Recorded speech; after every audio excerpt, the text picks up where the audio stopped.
Growing up, I was always the kid who was outside helping Dad. My mom would always get mad when I wasn't inside helping her inside with the house. I was the little 6-year-old who would wake up at 6 a.m. to go outside and help Dad feed cattle, which most of the time I would be in the tractor sleeping while he would have to go outside, step around me and open gates.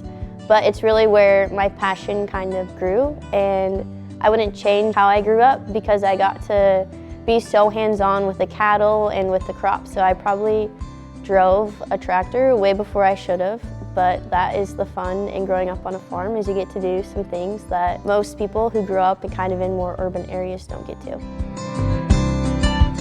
Hi, I'm Staab, owner of County 47 Beef. I come from kind of a long line of farmers and ranchers back home. I'm currently the 4th generation.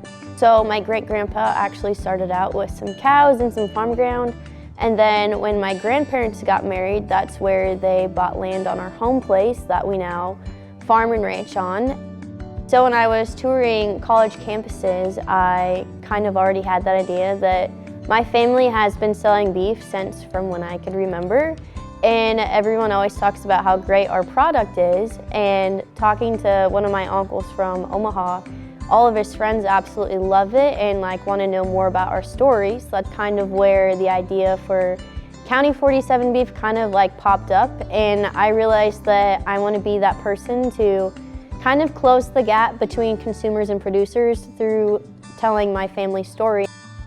County 47 Beef is a direct-to-consumer beef operation where we sell beef that has been raised on my family's operation. So what's kind of unique about us is we know exactly what has been put into that animal feed-wise and also treatment-wise. So all of our animals have been born on our farm, and we've raised them all the way until we take them to the processing plant. Our beef is all natural and dry aged. So I started in November of 2020. And I didn't have my first sale until April of 2021.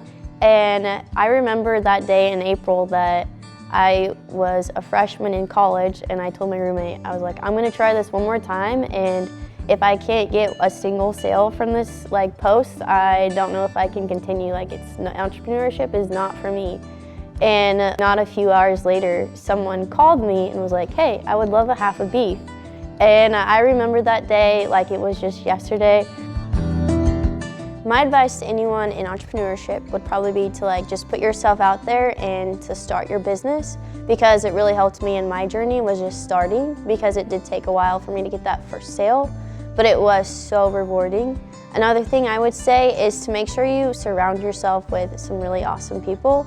I have a lot of great friends who really push me outside of my comfort zone, which has really helped me grow as a person, but also really push myself to grow my business.